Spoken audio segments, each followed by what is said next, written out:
Questions without notice. The Leader of the Opposition. My question is to the Prime Minister. Today is the last question time before the election.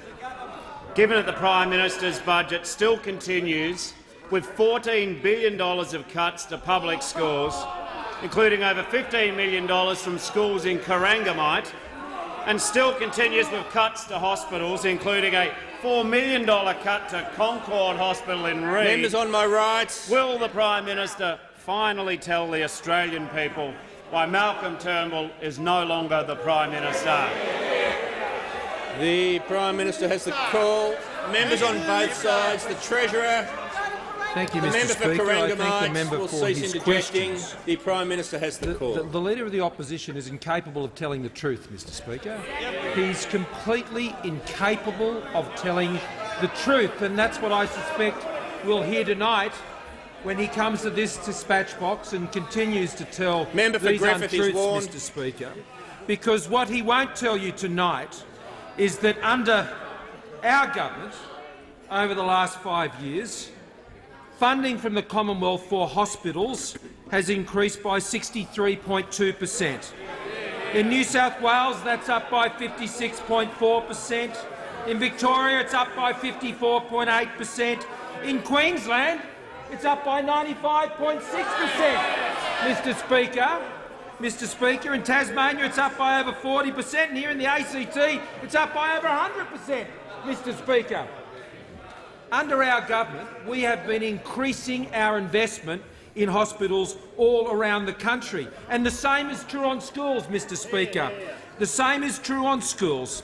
Under our government, when it comes to public schools, state schools, those funding over the last 5 years, that funding is up by 62%, Mr. Speaker. 62%.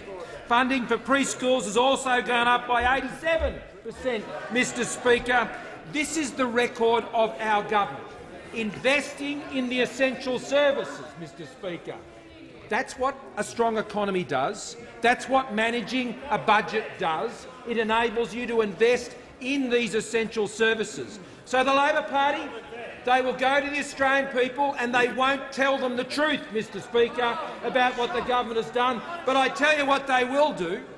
They'll tax Australians, and they'll tax them hard, and they'll tax them when they're old, and they'll tax them when they're young, and they'll tax them at all stages, Mr. Speaker.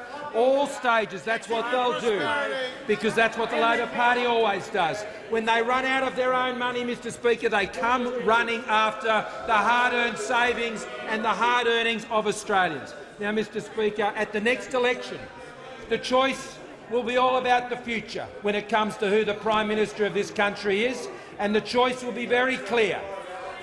On this side of the House, if I am elected again, Mr. Speaker, at this next election, well, I was elected as the member for Cook, Mr. Speaker, at the last election. I was elected as the member for Cook, Mr. Speaker. But, Mr. Speaker, at this next election, there is a clear choice between myself as Prime Minister of this country, leading the Liberals and the Nationals team, or the Leader of the Labor Party and him leading his team. It'll be between myself as the Prime Minister and the Leader of the Opposition. But the election will be all about Australians and the choices that they want for themselves, and a stronger economy. Members on my left. Members on my left. The member for Brisbane. Well, thank you, Mr. Speaker. My question is to the Prime Minister. Will the Prime Minister advise the House how our government's plan for a stronger economy creates more opportunity for all Australians through more jobs, lower taxes and record funding for essential services? The Prime Minister has the call. Thank you, Mr. Speaker. Member for I thank the Grindler. member for his question. Mr. Speaker, what underpins this budget that we handed down this week is a fundamental principle that Liberals and Nationals feel passionately about, and that is, in this country there should be a fair go for those who have a go. There should be reward for working hard. There should be the opportunity to keep more of what you earn. If you're starting a business, if you're employing people, if you're investing, if you're taking risks, Mr. Speaker, member for Macarthur is warned. You should be rewarded for that effort. And, Mr Speaker, that is what the budget this week has delivered yet again. A budget that has ensured that Australians will be able to keep more of what they earn, that if you're running a small or family business, when you are the last person to take your wage, not the first, you pay your staff first and you take your own wage last, Mr Speaker. For those businesses, we will be there, as we have been over the last 5.5 years, and as this budget has demonstrated yet again, that we will continue to invest in the hard work and enterprise of Australians, because that is the underpinning of our budget. Our budget is not underpinned by the higher taxes and the $200 billion of higher taxes which will be part of a Labor government, Mr Speaker. That has no place in the plan of the Liberal and National parties to actually take the country forward, but it is central to the Labor Party's plan that they're putting forward. So I doubt you'll hear tonight about the $200 billion of higher taxes from the Labor Party. I'll doubt you'll hear about the $5 billion every single year they want to take out of the pockets of retirees. You won't hear about the housing tax that is going to put extreme pressure and drive up rents for young families saving for a first home, or undermine the value of the home that those who've gone out and are paying their mortgage for and working hard every week. You won't hear about that. You won't hear about the extra taxes that people will pay on their superannuation. You won't hear about the fact that they refuse to support the government's policy to abolish an entire 37-cent tax bracket. You won't hear that they want to change and oppose the policy which says we want people on $50,000 a year to pay no more than 30 cents in the dollars in tax. The Labor Party wants them to pay 32.5 cents, Mr Speaker. Under the Labor Party, they want to tax you more. They want to tax you more, Mr Speaker, and tell untruths about the government. So, Mr Speaker, as we go into tonight's budget response from the Leader of the Opposition, all I suspect we'll hear is, once again, Mr Speaker, what we will hear is what I suspect will be put out there at the next election: more Labor lies and more Labor taxes. The member for McMahon. Thanks, Mr Speaker. My question is to the Prime Minister. Is the Prime Minister aware the Deputy Secretary of Economics in his own department told Senate estimates he did not find out about the government's $80 million backflip on energy payments until a colleague told him he'd heard it on the radio? Just 6 weeks out from an election, and with a budget that fell apart on the night it was delivered, does the Prime Minister seriously expect he can con the Australian people into forgetting the last 6 years of cuts and chaos? The Prime Minister has the call. Well, Mr Speaker, once again, another member of the Labor Party, this time the Shadow Treasurer, who can't come to the dispatch box and tell the truth. He can't tell the truth about the fact that under our government, funding for hospitals, funding for public schools has increased by more than 60% under this government. That funding for Medicare has been increased by 27%. The Prime Minister will resume his seat. The member for McMahon. The question was about evidence at Senate estimates about the energy payment. It wasn't about the matters the Prime Minister is referring to on the matter of direct relevance. I think the problem the member for McMahon's got, if I can say as politely as I can, is the last tagline of the question opens it right up. So the Prime Minister has the call. Mr Speaker. So Medicare funding up by 27%, bulk billing at a all-time high as a result of the strong economy and the strong budget management that we've been running as a government for the last 5.5 years. And that strong budget management, Mr Speaker, meant at the time of last year's budget, when I delivered that budget, up until now, we ended the year estimated to be $10 billion better off than what we said in last year's budget. $10 billion better off. And as a result, we took the decision to repeat a measure we put in place a couple of years ago, which said that we would provide a one-off payment to support people on pensions. That is the permanent welfare benefits of pensions, and that's what we decided to do. We've done it before because we're used to actually outperforming budgets, Mr Speaker. And so we took that measure forward, and, Mr Speaker, what we then decided to do is that we wanted to have that legislated as quickly as possible to ensure that that measure would get to those pension recipients. And there was clearly a mood within this chamber that they wanted to see that extended to other benefits, and we took the practical decision, Mr Speaker, the honest decision, to do the right thing and to not engage in the argy-bargy of partisanship and politics, and simply to make a practical decision to get the money to the people who we wanted to get it to. So we took that decision, Mr Speaker, and the entire chamber voted for it. So I thank the Leader of the Opposition, I thank my own members, I thank the crossbench for supporting the government's decision to extend that payment to all of those members who will now receive it. The member for Bowman. Thanks, Speaker. My question to the Treasurer, who's securing the nation's prosperity with budget surpluses that actually happen. Will the Treasurer update the House on how families will benefit from Members lower on my taxes as a result of the government's strong economic management, including in my Redlands electorate of Bowman? The Treasurer has the call. That's from 1989, that shit. 1989. Members on my left. Mr Speaker, I thank the member. Treasurer will pause for a second. Members on my left. Mr Speaker. The Treasurer will pause. I understand the issue. I've recovered now. I think you should have as well. The Treasurer has the call. Thank you, Mr Speaker. Thank you, Mr Speaker. I thank the member for Bowman for his question, and I'm glad he's wearing a shirt from 1989, Mr Speaker, the year that Labor last delivered a surplus. That's it. That's it. 30 years ago! 30 years ago! The Berlin Wall was still standing, Mr Speaker. The Simpsons had their first episode, and I had a mullet, Mr Speaker. That were the days. They were the days. Now, Mr Speaker, as I said on budget night, the budget is back in the black and Australia is back on track, Mr Speaker, with a surplus in 2019-2020 of $7.1 billion, Mr Speaker, and a surplus the next year of $11 billion, Mr Speaker, and a surplus of the year after of $17.8 billion, Mr Speaker, and a surplus the year after of $9.2 billion, Mr Speaker, surpluses of $45 billion over the forward estimates, Mr Speaker, because we on this side of the House know how to balance budgets, Mr Speaker, and the Labor Party always deliver you bigger and bigger deficits, Mr Speaker, and higher taxes. Now, in the member for Bowman's electorate, more than 16,000 small businesses will benefit from the instant asset write-off that's now being extended to $30,000 and to companies with turnover up to $50 million, Mr Speaker.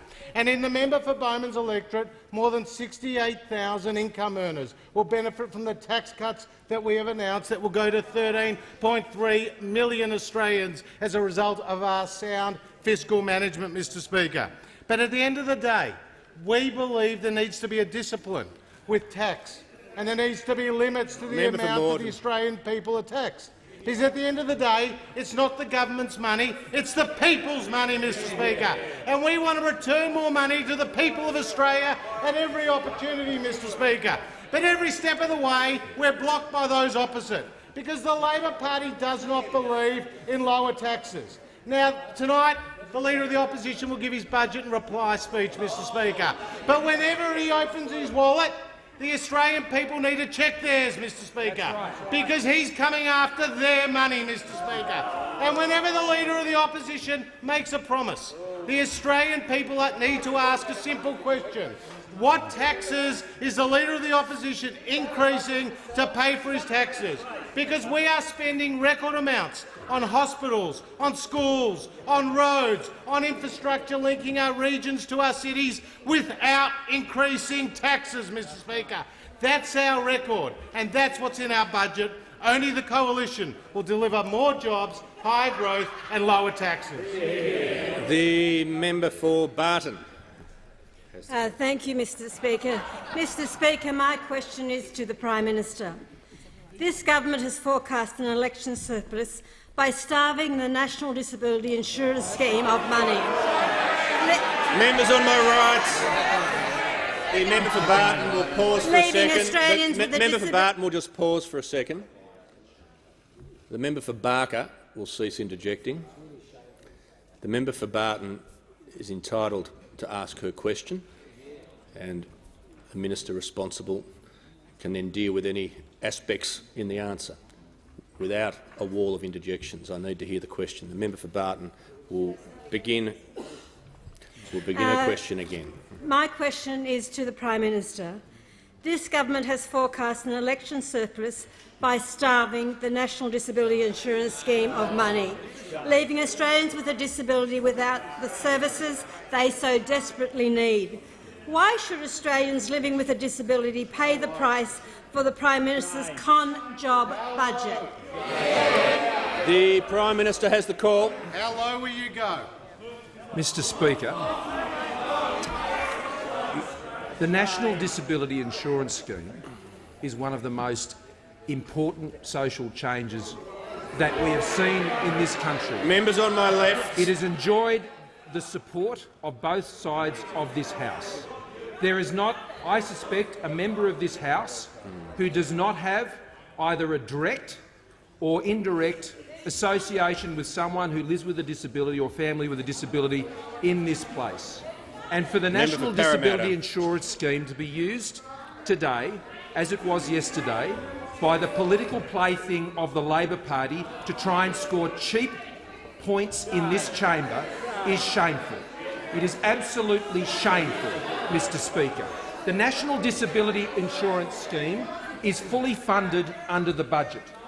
It's fully funded, Mr Speaker, and the estimates of demand that are contained in that budget, if those estimates are increased and there is greater demand, then every single claim, every single package, every single payment will be made to support that program.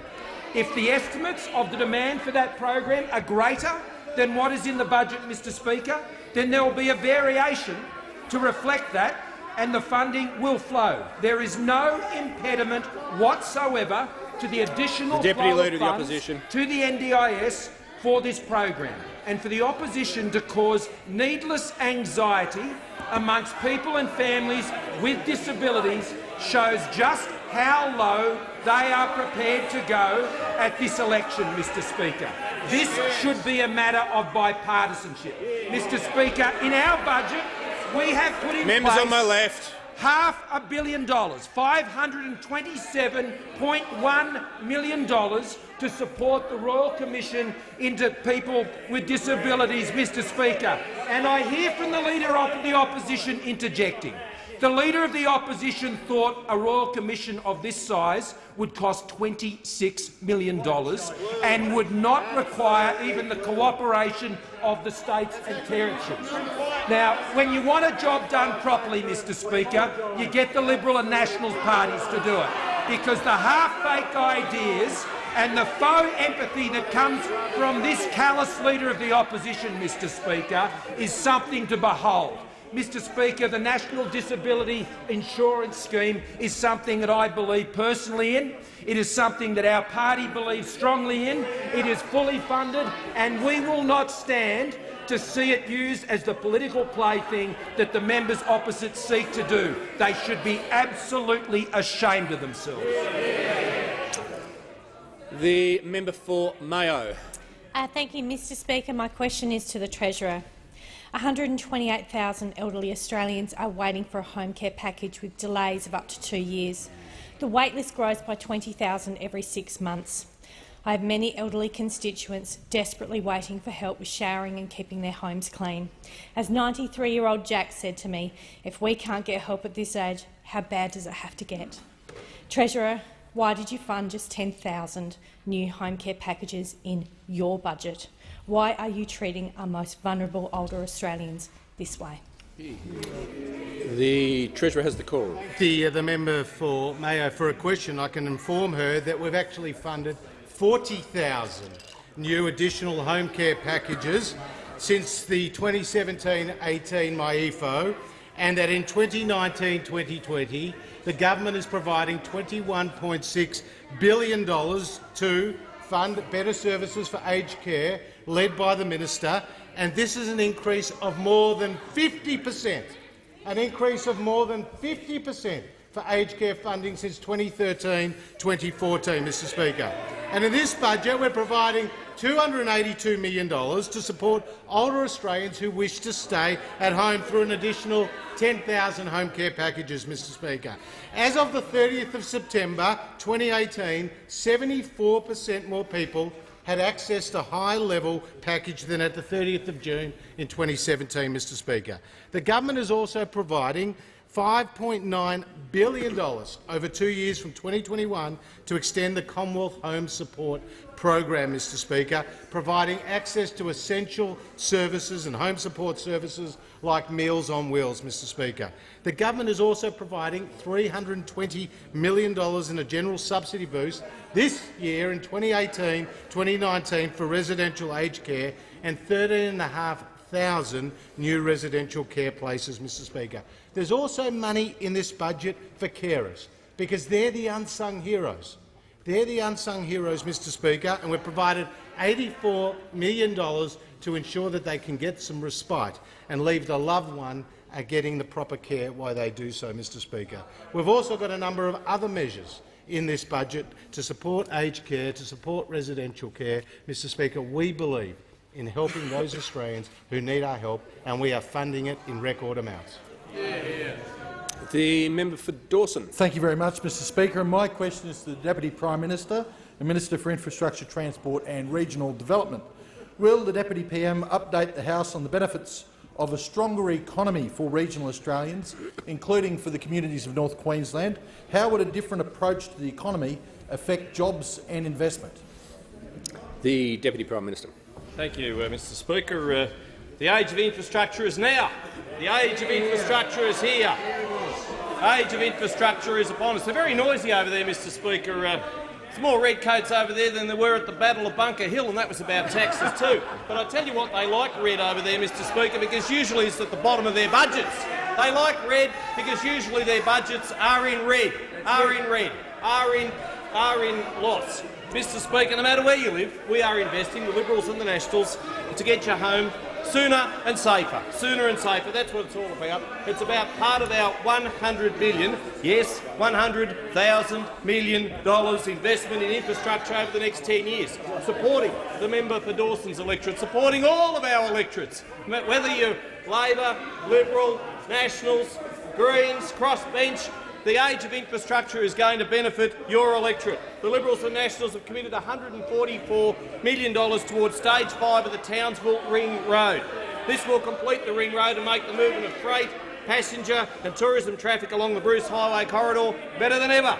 Better than ever. Townsville Chamber of Commerce CEO Murray Claude Brown said it's certainly one of these projects which is creating work and creating economic stimulus.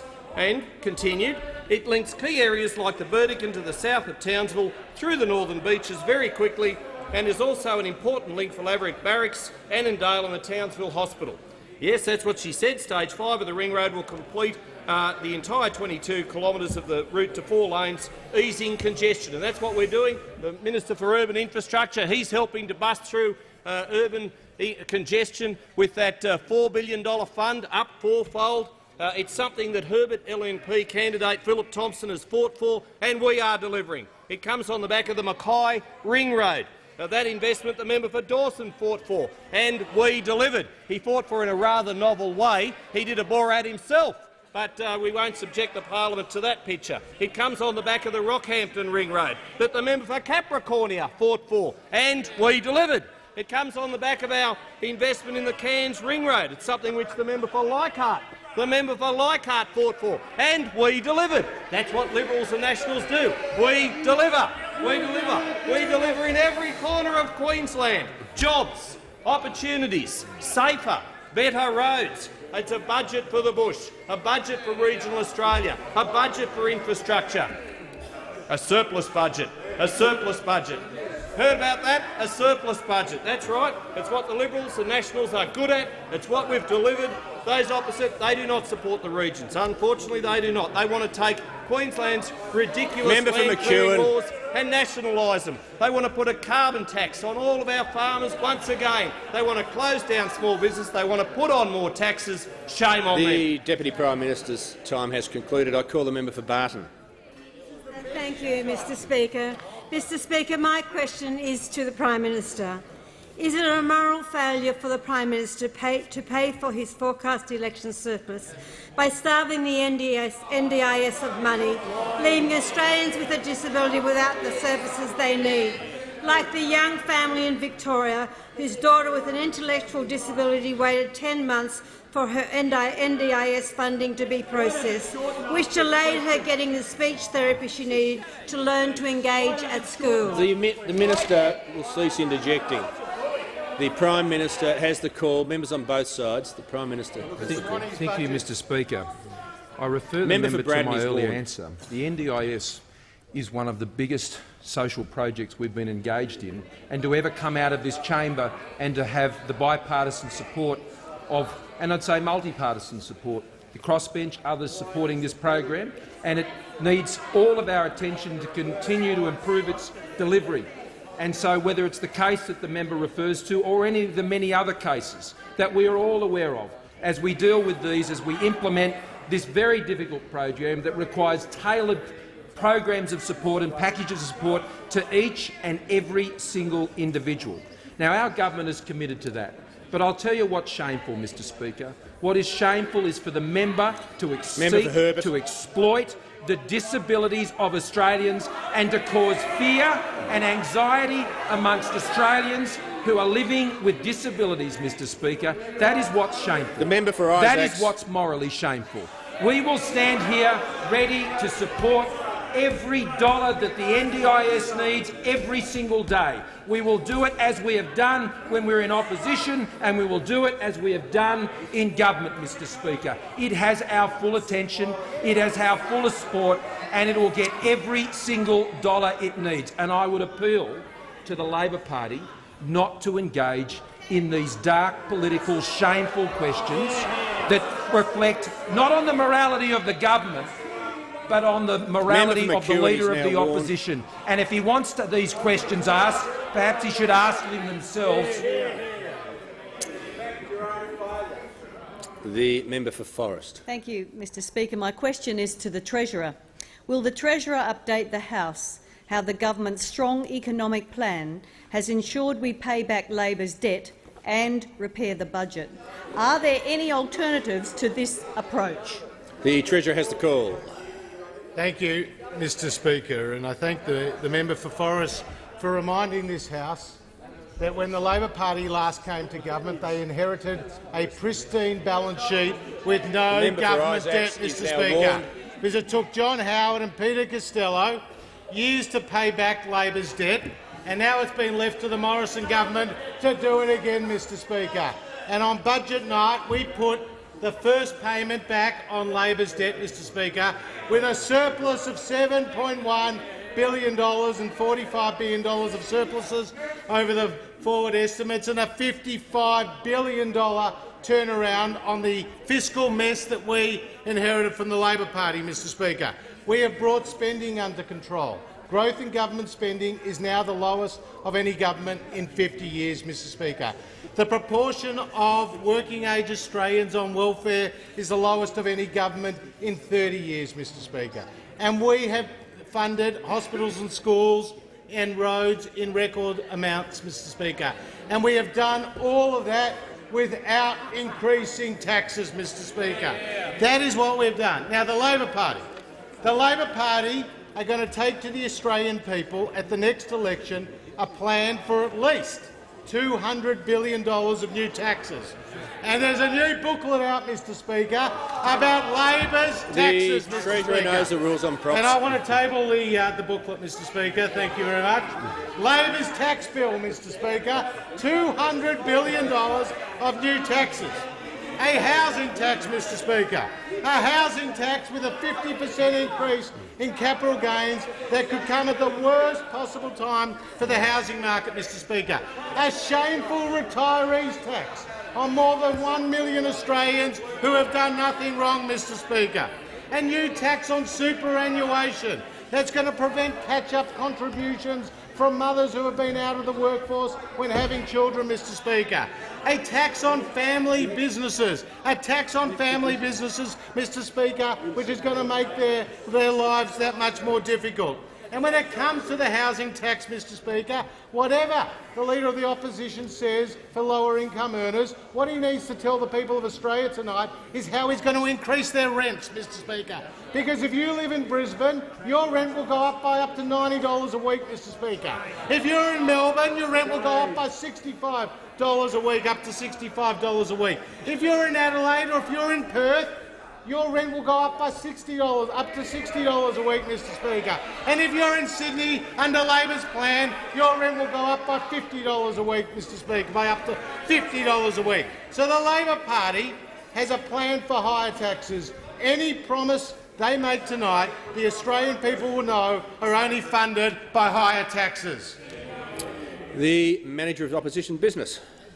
Thank you, Mr Speaker. My question is to the Environment Minister.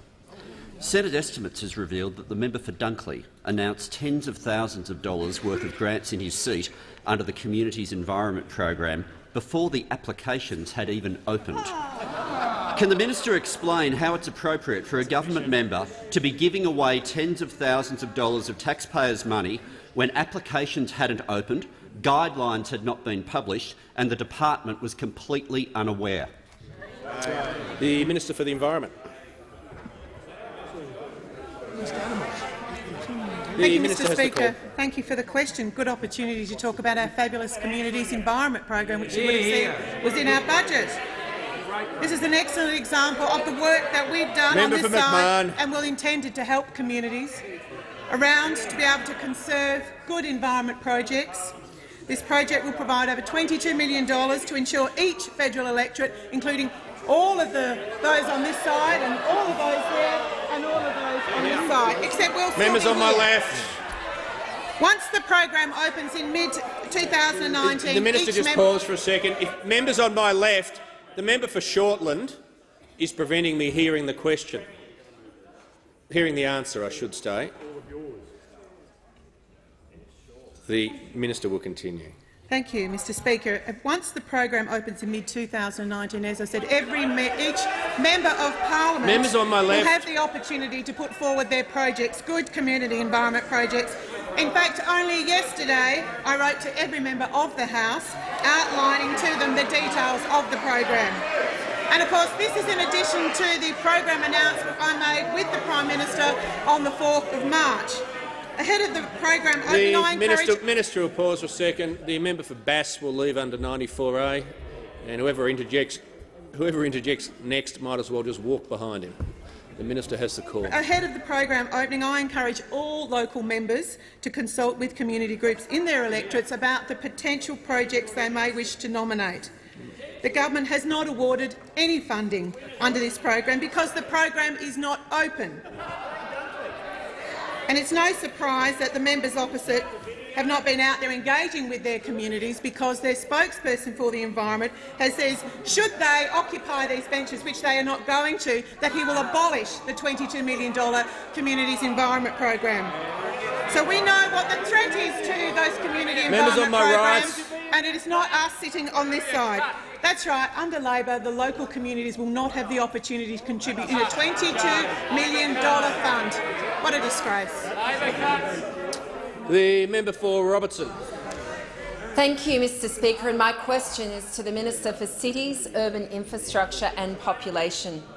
Will the minister update the House on the government's investment in congestion-busting projects, including fast rail, and the benefits this is delivering for my constituents and for residents on the Central Coast, and what are the alternatives to this approach?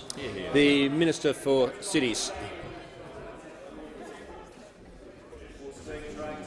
Well, can I thank the member for Robertson for her question, and it is great to be busting congestion in her electorate with $35 million going into new commuter car parks at Gosford and at Woy Woy, taking hundreds of cars off the streets in that area. And of course, the member for Robertson is also a very strong supporter of the North Connects project, another fantastic project which will make it easier for people on the Central Coast to be able to get down and work in Sydney if they do that on a regular basis. Now, these congestion-busting projects are just part of a $100 billion infrastructure plan which the Treasurer announced just a couple of nights ago. And this is for massive congestion busting in every single capital city. It includes national rail and road projects, which the Deputy Prime Minister has been talking about. Of course, it includes making our roads safer as well.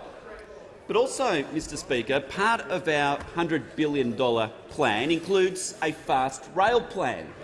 And our plan is to connect the satellite cities to the large capital cities of Melbourne, Sydney and Brisbane, respectively. And so that would include, for example, connecting Newcastle to Sydney so that residents of the Central Coast would be included. It also include, for example, the Gold Coast to Brisbane, as well as places like Wodonga and Shepparton to Melbourne. But the very first one, which we are getting going on our fast rail plan, is the Geelong to Melbourne fast rail, and we've put $2 billion into the budget to get it going.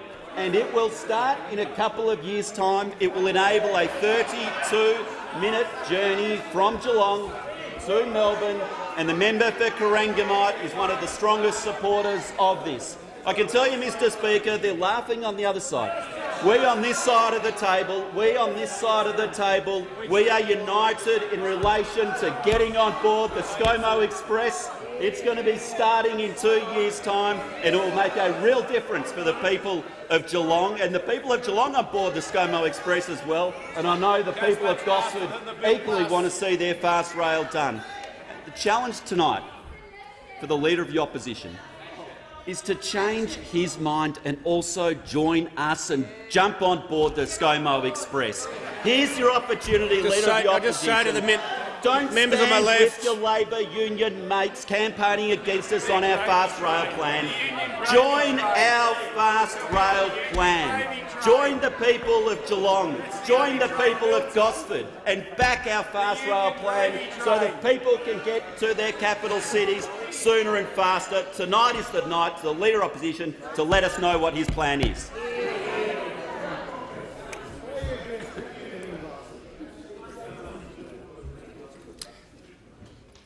The Manager of Opposition Business. Thanks, Speaker. My question is to the Environment Minister. Given the Minister just said the government has not awarded any money, how does the Minister explain the member for Dunkley's public statement? I was very happy to announce with the Environment Minister, Melissa Price, that the applicant would be receiving an additional $10,000 as part of the federal Liberal government's Communities Environment program.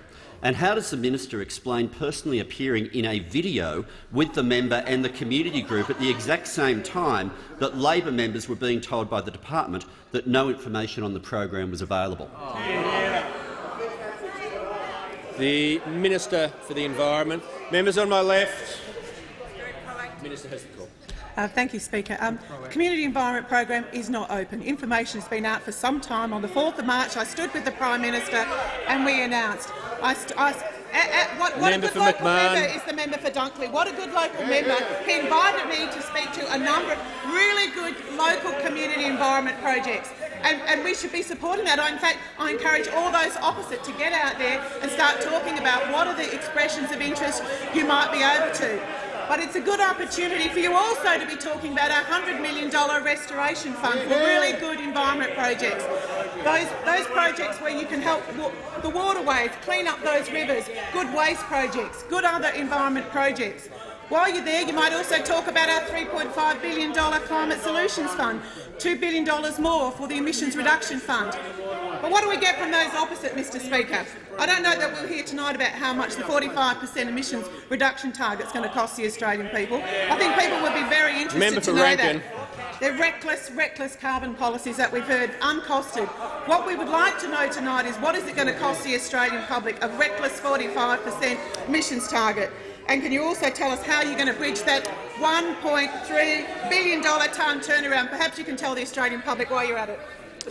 The Manager of Opposition Business seeking to table documents. A number of documents. I'd seek leave to table the announcement of $20,000, of $10,000, of $7,500 and the full media release from the member with quotes in it from the Minister for the Environment.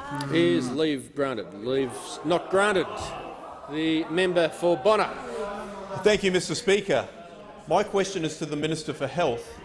Will the Minister update the House how the government is delivering the essential services Australians rely on in health, Is the minister aware of any alternative approaches to delivering the essential services Australians rely upon? The Minister for Health. Thank you very much, Mr Speaker, and I want to thank the member for Bonner, who knows that it is absolutely essential to have a strong economy to deliver the very essential services to which he refers. And he knows this because of history, because in 2011 a previous government stopped listing the medicines. And who was the Assistant Treasurer in that year, at that time? The hand that was on the budget papers, the now Leader of the Opposition, the person who's going to deliver a budget in reply tonight. He was the person who stopped listing the medicine. By contrast, you have a Prime Minister whose proudest claim is to have helped list within the Cabinet, as Treasurer and as Prime Minister, 2,000 new medicines during the course of this government. So this election will be a choice when it comes to managing health between the man who stopped the medicines and the man who has delivered the medicines. And it might be the night when, if the Leader of the Opposition wants to say anything on health, he might apologise. He might apologise for stopping the listing of new medicines when he was the Assistant Treasurer. And it wasn't just a casual phrase. It was there in the budget of their day. And let me quote what that budget said.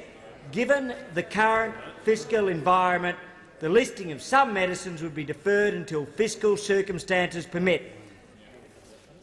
What that means is they ran out of money and they stopped listing medicines. That's what happened. And that means severe asthma, chronic obstructive pulmonary disease, blood clots, deep vein thrombosis, endometriosis and in vitro fertilisation, and chronic schizophrenia. By contrast, what we have been able to do is to lift Medicare spending from $19 billion to the coming year $26 billion, $27 billion, $29 billion and $31 billion over the forward estimates, to lift hospital spending the Deputy Leader of the Opposition. $13 billion to $23 billion, to $24 billion, to $25 billion and to $26 billion. And perhaps most importantly of all, to bring new medicines such as Orkambi onto the PBS, new medicines such as Spinraza, for which the Prime Minister played such an important role for spinal muscular atrophy, new medicines this week such as Ibrance for breast cancer, Besponsa or Bavencio for Merkel cell carcinoma. So when it comes to this election, there will be a choice in health. It will be a choice between the Medi-frauds in Labor and the Medi-friends in the coalition.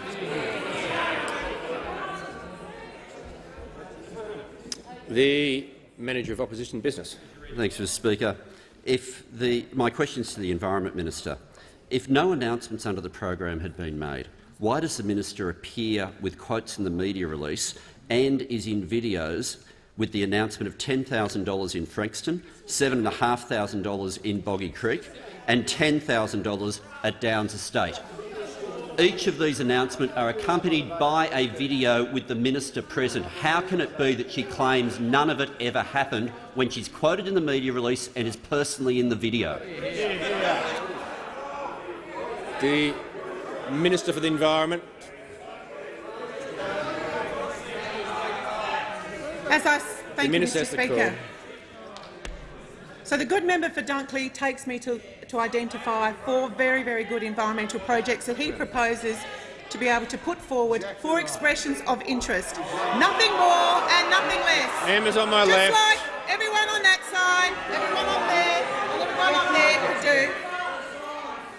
do. Members on my left. What have they got against these projects? Yeah. The minister's concluded. The member for Barara. Thank you, Mr Speaker. My question is to the Minister for Education. Will the minister update the House on how the government is delivering essential services Australians rely on in education? Is the minister aware of any alternative approaches? The Minister for Education. Thanks, Mr Speaker, and I'd like to thank the member for his question. And I know he is absolutely passionate about education and making sure that the schools in his electorate are looked after. I'd like to inform the House that when it comes to the education portfolio, there are two words that are worth remembering, and that is record funding. We are providing record funding for childcare, $8.6 billion in 2019 alone.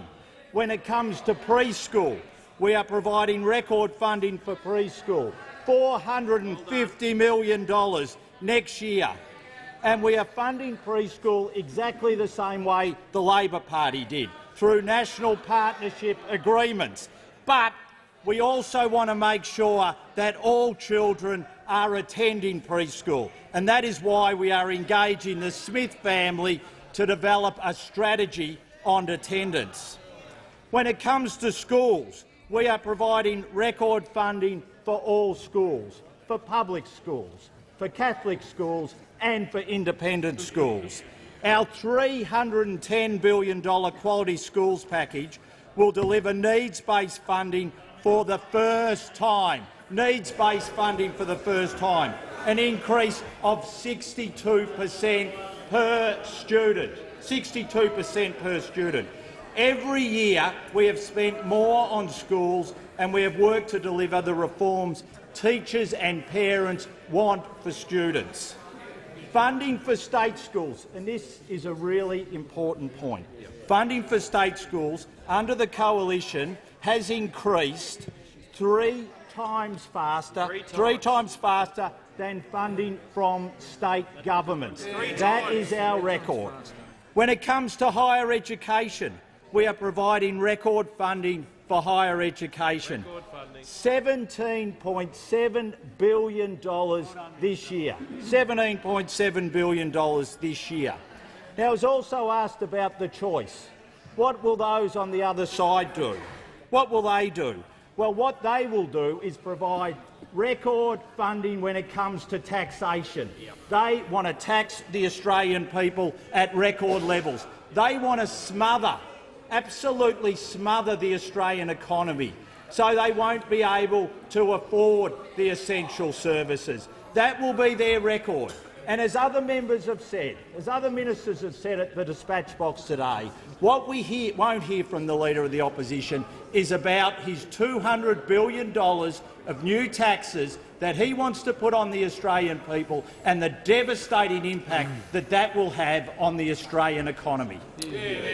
The Manager of Opposition Business. Thanks, Speaker. My question is to the Minister for the Environment. Given that in the previous answer the Minister for the Environment said she was only seeking expressions of interest, how is she doing this for a program that at the time did not exist and had no guidelines? Given that, does the Minister stand by her earlier answer, or when the media release went out announcing successful projects, has the member for Dunkley misled his electorate? That's right. One or the other. The Minister for the Environment has the call. Thank you, Speaker, and thank you for the question. The date that we announced this program was on the 4th of March, and there was significant information out available in the public, which is what the member for Dunkley has relied upon. Exactly. 3 or 4 very good projects that he announced. I did, but there was enough information out in the public on the 4th of March. What we do know is that he has got very, very good projects that he has identified for the Communities Environment Program. I mean, what have you got against Animalia Wildlife Shelter in Frankston? What's wrong with that? That's a very good project. We went there to talk about an expression of interest. What do you have against Friends of Langwarrin Outdoors and Waterways? Again, a very, very good group of committed environmentalists. The Southern Eastern Centre for Sustainability in Mount Eliza. Again, very, very good, committed local people. The Minister will resume her seat for a sec. Has the Minister concluded her answer? The Minister's concluded her answer. The member for Bennelong. Thank you, Mr Speaker. My question is to the Minister for Families and Social Services. Will the Minister update the House how the government is providing additional support for carers and their families without raising taxes? And is the minister aware of any higher taxing alternatives? The Minister for Families and Social Services. Well, I do thank the member for Bennelong for his question. He's a strong advocate for carers. Carers do so much important work. There are nearly 1,000 people on carer payment in his electorate of Bennelong. And he was very pleased, I know, as will be the carers in his electorate and all around Australia, at the fact that in this year's budget our government has announced an $84.3 million funding boost for new carer services being progressively rolled out to Australia's 2.7 million carers in 2019. I emphasise to the House this is new money. It builds on the additional $85.6 million we announced in March 2018 to fund new supports for carers through the new Integrated Carer Support Service model, and indeed our total funding commitment for the new Integrated Carer Support Services will be over $550 million over the next 4 years. And what that will mean is it will provide over 300,000 instances of support to carers, compared to 130,000 currently provided, one of the biggest reforms to carer services in a decade. And we're going to see new digital counselling, coaching and peer support services for carers, which are currently being designed and tested, and they'll be rolled out nationally later this year through Carers Gateway, the Morrison government's national website and phone service for carers. And I'm asked, Mr Speaker, if there are alternative approaches which would involve raising taxes on hard-working Australians, and it turns out that there are.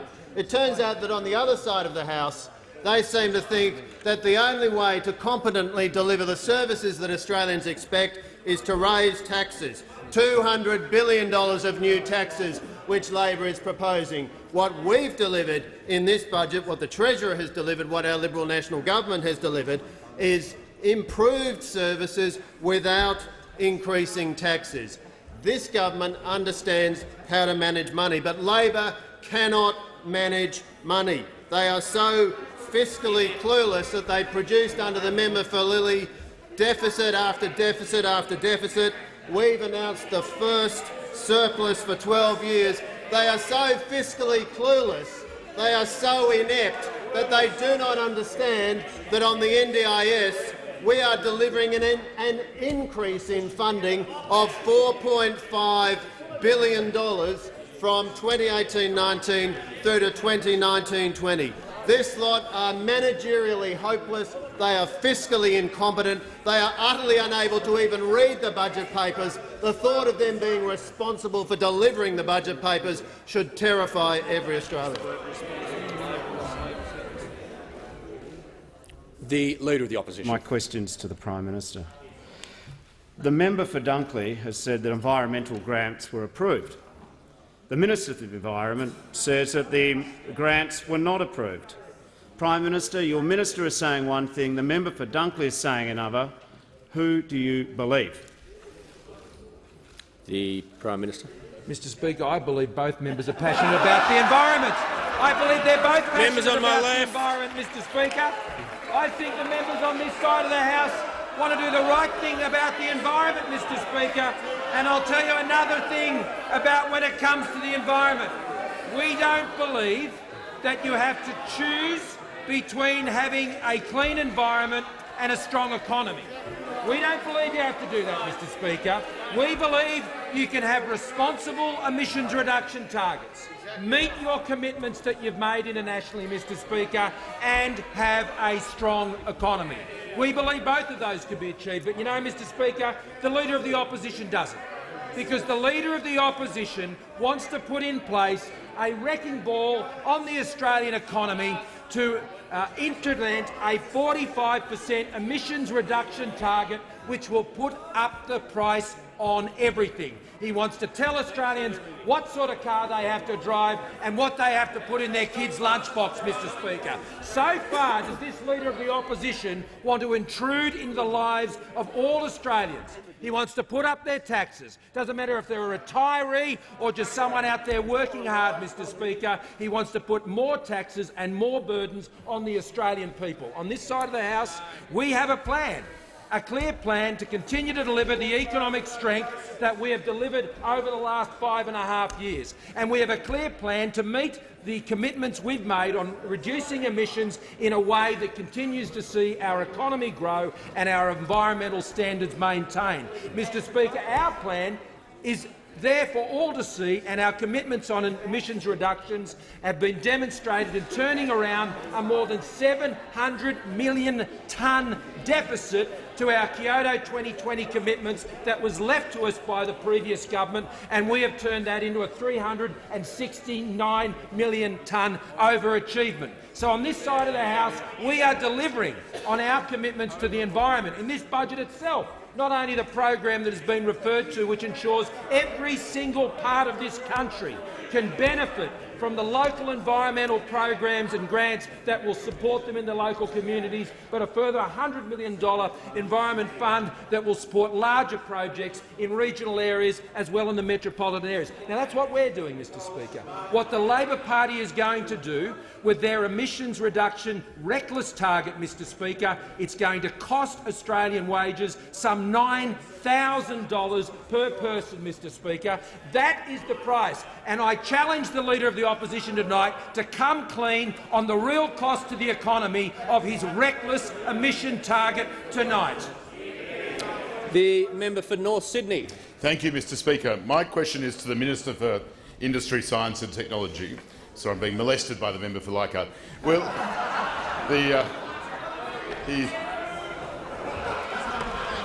I think he's turned after he saw the photos of the Treasurer this morning.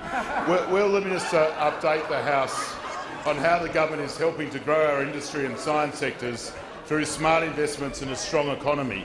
What are the alternatives to this approach?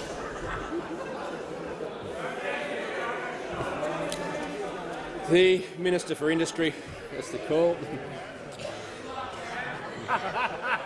Thank you, Mr Speaker, and I do thank the member for his question, and it gives me a wonderful opportunity to speak about this Liberal National Government's economic management and the fact that because we have grown such a strong economy, we are in a good position to be able to invest in industry, science, innovation and technology. Mr Speaker, we are already investing $9.6 billion in science, research and technology. And we're building on that with the announcement that was in the budget earlier this week. We are going to make sure that we are able to grow the economy. We're going to be able to continue to invest in science, research and technology, and we're going to make sure that we're delivering for the jobs of the future.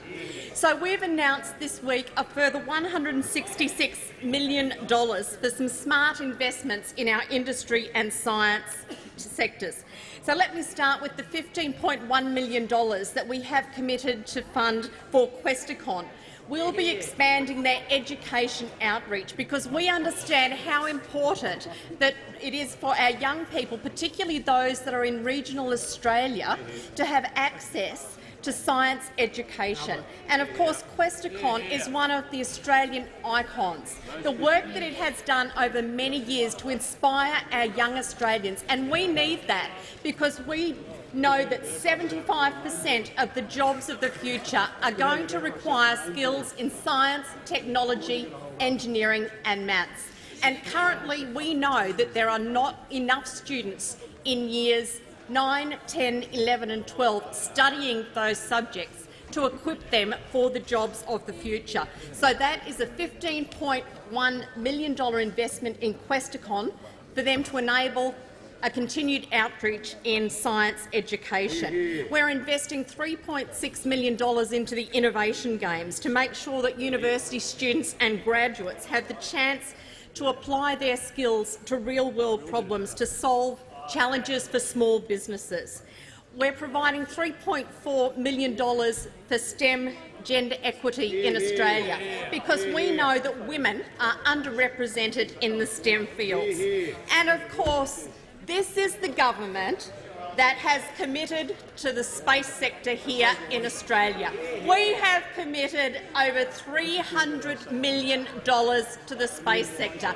We've built on that in this year's budget. We're committing more funding to a space infrastructure fund. We're establishing a space discovery centre because we know that we can grow the space sector. We can triple it in size to 2030, $12 billion and an extra 20,000 jobs. The member for Ballarat. Thank you, Mr Speaker. My question is to the Prime Minister. Why didn't the Prime Minister use his budget to reverse his government's $1 billion cuts to hospitals, including its $1 million cut to Bega Hospital in Eden-Monaro, its $1 million cut to Gladstone Hospital in Flynn, its $1.7 million cut to Shoalhaven Hospital in Gilmore, its $2 million cut to Launceston General Hospital in Bass, $2.8 million cut to Midland Hospital in Haslup, the $2.9 million cut to Caboolture Hospital in Longman. The member's time has concluded. The Prime Minister has the call.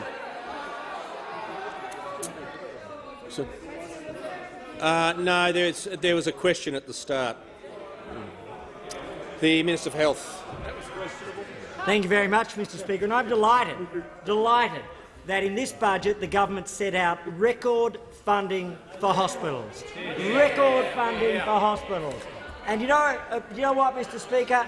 That funding is up from $13.5 billion under Labor, $13.5 billion, or less than $13.3 billion under Labor, to in this budget $23 billion, $24 billion, $25 billion and $26 billion. A near doubling of the funding that Labor provided over the course of this budget. In essence, Labor cannot tell the truth. And the reason why is because they're ashamed of their own record. We have the man in the red tie over there. What was his greatest health achievement? He stopped the medicines. That is the man who stopped the medicines. And that is something for which he should apologise tonight. This is his time to shine. This is his time to fess up. This is his time to apologise for stopping the medicines. So around Australia what we see is not only is it record funding each year, every year for hospital funding, which can only come about when you have a strong economy, an economy built on well over 1 million new jobs, an economy built on paying down and bringing back the government's budget to surplus, and an economy which comes from the hard work of Australians who have been empowered by a lower tax regime. That allows us to do things such as record funding for Medicare, record funding for hospitals and record numbers of new listings. Now, in particular, and if the Minister for Women could, or the Agriculture Minister could pass me that, I just happen to have had come into my hands a statement from the 2011 budget. Vital life-saving medicines are being shelved by the federal government. This was the federal government of the day, and that was the Consumer Health Forum. And what did they say about the 2011 budget? Quote, affordable medicines and vaccines that save and prolong lives are being denied to some of the most vulnerable, chronically ill Australians by a short-sighted decision by the government to disregard the recommendations of the PBAC. Consumers fear a backlog of medicines caught in the cabinet process as more and more necessary medicines face indefinite deferral. In the end, Labor are health frauds, Labor are medi-frauds, and we are medi-frauds that list the new medicines. Medi-friends, medi-friends.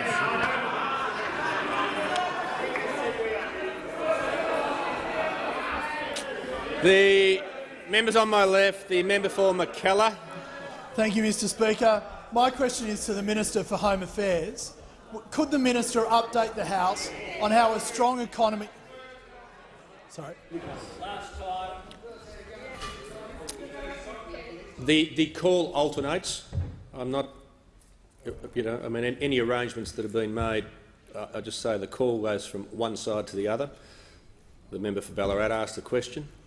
The call now goes to this side. The member for McKellar will begin his question again. Thank you, Mr Speaker. My question is to the Minister for Home Affairs. Can the minister update the House on how a stronger economy helps Australia's law enforcement agencies keep Australians safe? Is he aware of the risks of any alternative approaches? The Minister for Home Affairs. Thank you very much, Mr Speaker, and I thank the honourable member very much for his question.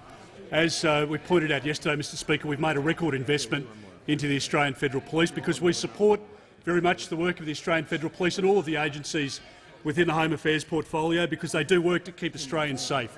And, Mr Speaker, my strongest passion has been the protection of children and women against sexual assault, and we've done a significant amount in cancelling visas to kick people out of our country who have assaulted children and women, and we'll continue to do that, Mr Speaker.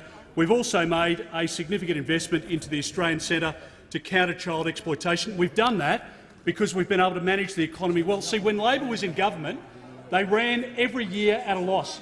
And what happened was they ran out of money, Mr Speaker. So the Australian Federal Police and the other agencies weren't able to undertake additional work that they wanted, whether it was investigations into drug offences, whether it was investigations into outlaw motorcycle gangs, investigations in relation to pedophiles, whatever it might have been.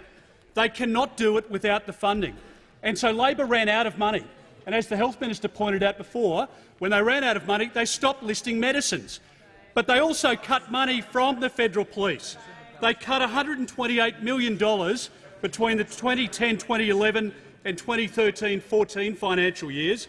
They cut $30 million and 88 staff from the ACC between 2007-8 and 13-14. They cut $27 million and 56 staff from AUSTRAC between 2009-10 and 2013-14. And, Mr Speaker, they cut $735 million and 700 staff from Customs. So their period in government, as people recall, Mr Speaker, was a disaster at every level. 50,000 people came on 800 boats, 1,200 people, including women and children, drowned at sea, and they put 8,000 children in detention, Mr Speaker. Now, did that come at no cost? It came at a cost of $16 billion.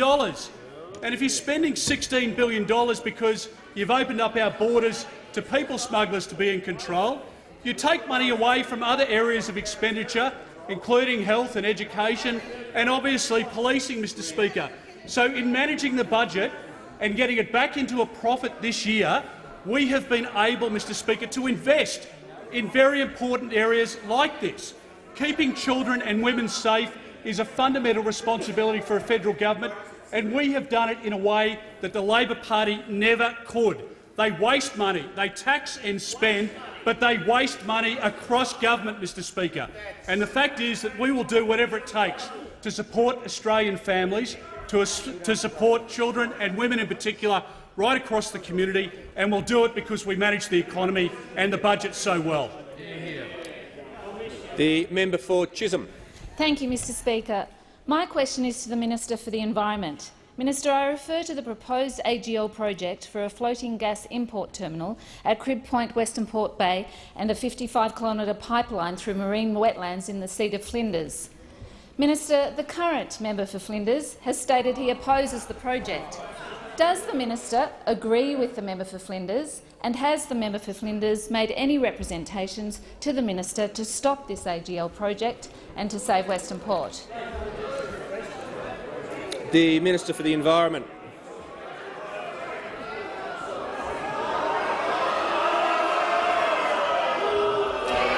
Members on my left, the member for Shortlands. I thank the member. Thank you, Mr Minister Speaker, and I has the thank call. the member for her question. The Crib Point gas point projects are intended to provide a cost-effective, secure supply of natural gas to south-eastern Australia by importing LNG from Australia to international markets. The current proposals are being thoroughly assessed for impacts to matters protected under the National Environment Law, such as the Western Port Ramsar wetland, threatened and migratory species. Once the assessment is finalised, separate decisions on whether or not to approve the proposals will be made by the Victorian and the Commonwealth governments. Thank you for your question. The member for Ryan. Thank you, Mr Speaker. My question is to the Prime Minister.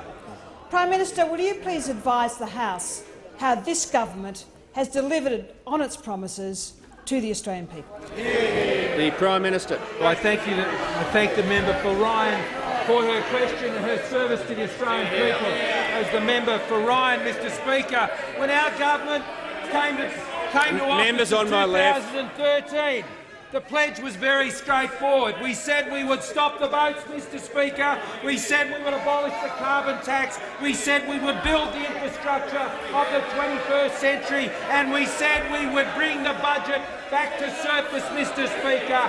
And on all these counts, we have been successful, Mr Speaker, in meeting our commitments to the Australian people. Mr Speaker, that is in stark contrast to what happened back in 2007, when the people of Australia chose to go on a different path and elect a Labor government. And I can tell you that the decision they made in 2007 they have paid for a decade because of the fiscal recklessness of the former Labor Party, Mr Speaker. Mr Speaker, we have stopped the votes and we have ensured they have remained stopped, but the Labor Party has still learnt none of their lessons of their failures when it came to border protection when they were in office, as we know of only a few months ago, when they came into this place and they voted to weaken their borders, Mr Members Speaker. on my left. And we know that members on my left will put their props down. The member for Bruce will leave under 94A. The member for Batman will leave under 94A. Mr Speaker, it was a carbon tax that the Labor Party said they would never introduce when they went to an election and then did exactly the opposite thing. And it took this government, Mr Speaker, to abolish that carbon tax. But what do we learn now? The Leader of the Opposition wants to bring the carbon tax back. He wants to bring it back in the form of his reckless emission targets that will put up the price of everything. Under the leadership of the Deputy Prime Minister, we are building the infrastructure of the 21st century, managing our population growth into the future, ensuring that our rural centres are connected with our major centres and that people can get home sooner and safer through our congestion-busting fund. And, Mr Speaker, on Tuesday night, for the first time in 12 years, we have been able to bring the budget back into a surplus, back in the black, and Labor is still in the red, Mr Speaker. That's what we're seeing, and that's what you'll see tonight, Mr Speaker. Our budget back into the black. The last time the Labor Party ever saw a budget surplus, as we know, was in 1989. The Leader of the Opposition back then, I don't know what his hairstyle was like back then, Mr Speaker, but he was running around, I know, at those Labor Vanguard conferences at the time, Mr Speaker, whipping it up with his friends at parties and goodness knows what. But that was the last time that we saw a budget surplus, Mr Speaker, delivered by the Labor Party. But under this government, that surplus has been achieved, the boats have been stopped, the carbon tax has been abolished, and we're building the infrastructure of the 21st century. And on that note, I ask that further questions be put on the notice. I thank the